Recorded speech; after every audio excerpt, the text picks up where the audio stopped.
guys, I said that we were finishing our posters, so we're actually going to finish our posters now.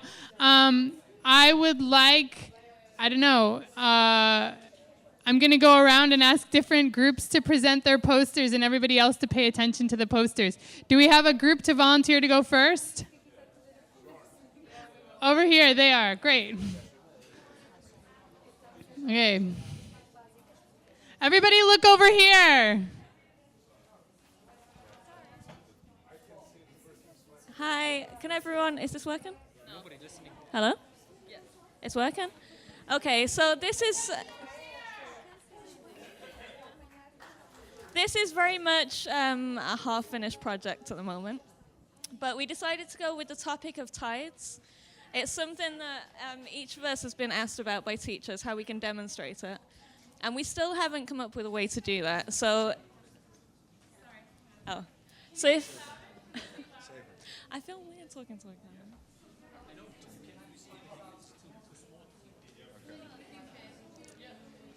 If you want to see what's on our poster, you're going to have to come a lot closer because it's very small writing. Yeah?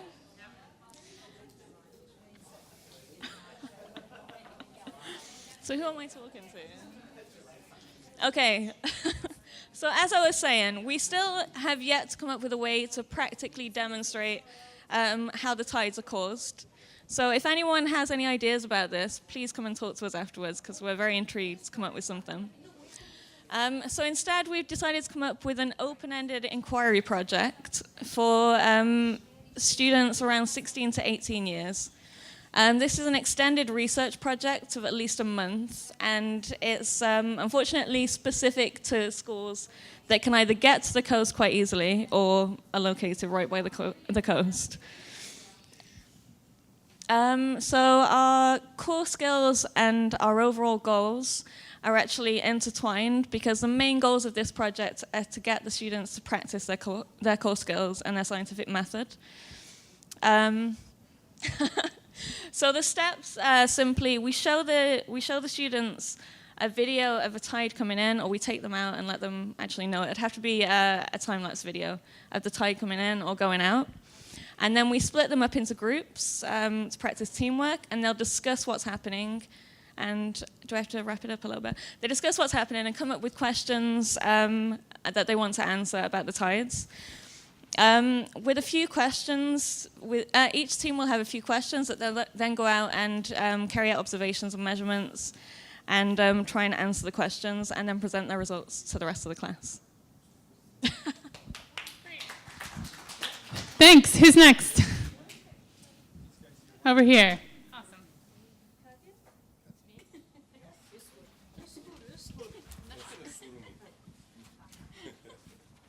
I hope you like my artistic skills. So our topic is Earth rotation. So it's an exercise for students to understand a bit more about the Earth rotation movement. So our main goal is for them to calculate the rotation speed of Earth and compare it with everyday movements and compare their speed if the Earth moves quickly or not so much. So scientific practice, they will ask questions. They should also go outside and observe the sun's apparent movement to realize actually the Earth is really moving. And they should search data about Earth's dimensions, so they have the dimensions to calculate the speed, and use math to do that. I didn't say, but our age is for 11 and 12 years old, so 5th and 6th grade. And our learning objectives are that they can calculate the Earth's radii and realize that the speed depends on their latitude. The way they calculate the speed depends on their latitude. That's what we get. We didn't get to the last comments or inquiry based.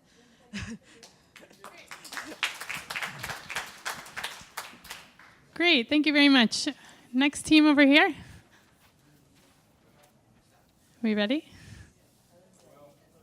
Okay, we'll go to another team. How are you guys? Sorry.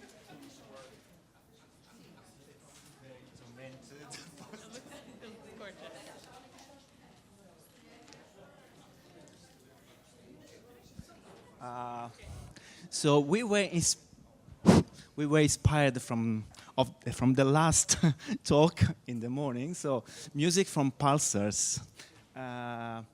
We require an age between 15 and 16 because some abstraction capabilities are required in this case. The goal to introduce exotic astronomical objects such as neutron stars, and another goal could be what means to see, to observe in astronomy. Scientific practice, we could ask the students to produce models, for example, of a rotating neutron star, to put a sort of magnetic field around the neutron star, to put it in rotation, fast rotation, and another things they can do is to reflect, to think about the lighthouse effect and how it works, and in order to show them the pulsation of the pulsars. And another thing is to transform frequencies, electromagnetic in radio observation and in timing in sounds, for example, to obtain a sort of music. And what we expect students learn. What does it mean to see in astronomy? So we observe in radio, we observe in X-rays, we observe in other band, but the optical band. And what does it mean to see in this case? So we need specific instrumentation, we need technology, and we have to explain them what is an electromagnetic spectrum, etc., etc. Okay, probably at the end of the activity, we require students to produce a lesson on these stuffs. Thank you. Thank you. Great. Who's next over here? Great. I can't hold and talk. Okay, well, first there's an inflammatory contextual background statement by me. It's through Salsa J, I claim that 99.999% of the people of planet Earth do not know why they see what they see in the moon, why the moon has certain brightnesses. So that seems like a near global catastrophe, somewhat similar to climate change. So, thanks, Carl. So can someone just take this corner? Thank you. What we're expecting the students to end up with is a decision as to whether the brightness around the edge of the crater actually takes a lift before it sinks down into the base of the crater, and then a lift as it comes out and back to normal, or whether the brightness going across a crater simply goes down and back up again. That's what we're inviting them to explore. That's where we think they're going to end up.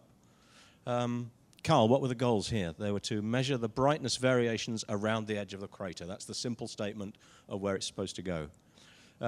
This is what we're looking at. We're inviting them to take a slice across a photograph of the moon, perhaps one they've produced themselves or one that they've found elsewhere, and either using software or using simple examination on a computer at pixel level, using a scale which they can either invent on a manual 1 to 10 or whether they can investigate with particular processing software, study the change in lightness as you go from flat ground to a crater rim to a crater base and back. Carl, core skills. oh yeah, you're so well. Keep going. Well, yes. As my mom said, observation and measurements, analysis, model building, communication, learning objectives, really to understand. This turns out it's an interaction between light scattering and the fairy castle nature of the moon's surface due to micrometeorite bombardment. So you have these little fairy castles, and light goes in and out pretty well straight, but from an angle, it never makes it out. So this is very deep thought to my mind. Okay. That's it. That's great.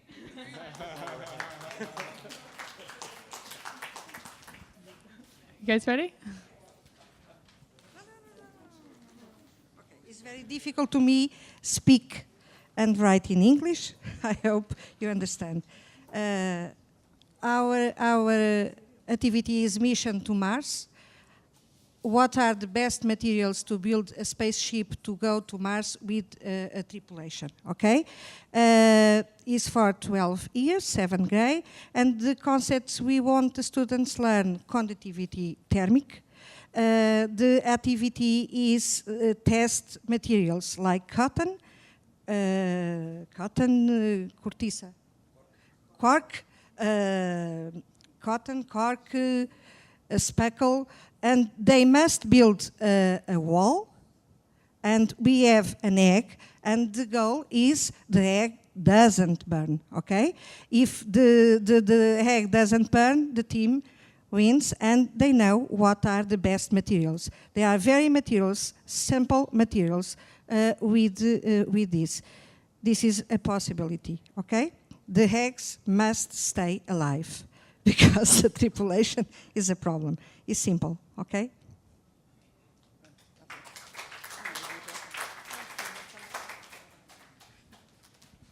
Thank you. Great. Okay, I think this is our final team here. Excellent.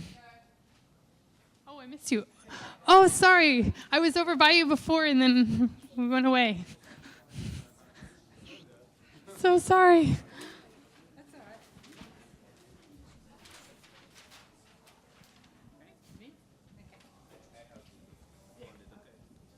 Okay.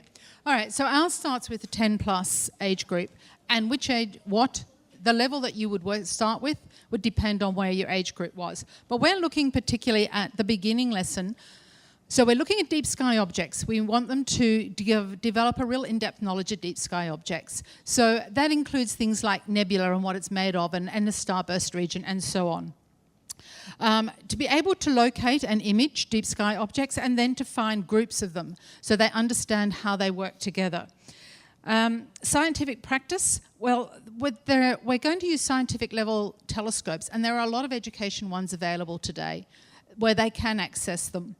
And this is only the beginning of a whole series. So this particular unit of work is really only focused on imaging, on sharing the information, collecting the data, and then there's no more, I'll just talk about the rest. And when they get to that point, then they'll start to be able to understand things like the CCD camera, it's so much more, we can see so much more, it's much more sensitive than our eye.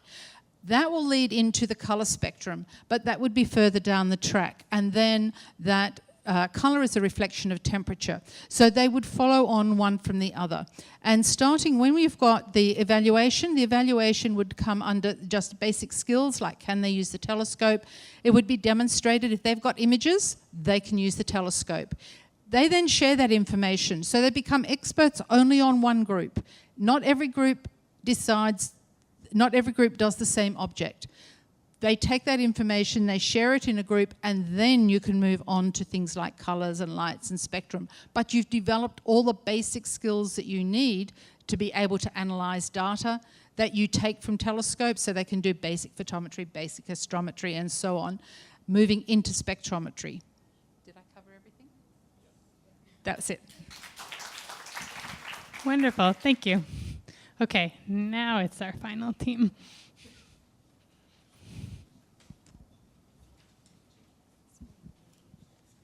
Okay, we are keeping really simple activities here. So first, our topic is stars and colors of stars. So first of all, we bring our students. Well, we set an age around 10 because we think that they can guess the correct answer to these questions. So we bring them to some observations of stars. Can be, well, in real, so using their eyes in a dark sky, or using images. We didn't decide yet.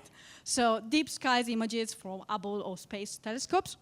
And then we let them just wandering around, looking, and trying to guess if actually the stars are the same color or not. So probably they will come up with some answer, and we just guide them towards this answer, giving an example. So it can be blue stars, yellow stars, and, well, red and not pink stars. So use your imagination here. So So do the stars have all the same color? They probably at this point, they have seen pictures or in Lea, and they will say, no, actually they have different colors. So then we can ask the second question, that is, why do you think they have different colors? And then they can start guessing and wander around. And then we help them again, giving the same scale of colors, but afterwards associating with different temperatures that can be higher, increasing with, and associated with different colors. So they go back and look to the stars they have looked, and they will think, okay, this star was both blue, so probably is hotter or colder, and so on. So they will have some sample of stars to locate in this scale, and if they do a good job, we give them, yes, a good mark. If they don't do a good job, then we have a bad mark, so a sad face. And then it's pretty much the same, and they can go ahead and have an evaluation then. So the take-home message is, are the stars have the same color? And that's it. Excellent. Thank you, guys. One more round of applause for everybody's great projects. Oh, sorry. So it's 5:25. We had hoped to do another segment with you, but there's really not probably going to be time. Yeah. So the final thing that we really would like you to do, though, before you actually leave, is fill out a feedback form for us. So Tilina and Pedro are handing out feedback forms. Please just take a minute or two before you leave, and it just asks you a few things about what you learned, what you found useful, what you would improve about this workshop. These were all really great activities that you guys outlined. I'm sorry that we weren't able to have more time to actually develop them. But it'd be awesome if you want to finish developing them and then submit them to Aster Edu, because there were a lot of really great ideas out there. And I hope that you found it interesting and useful to think about goals and evaluation plans and scientific practices, and maybe we'll incorporate that some more into other activities that you develop. Thank you.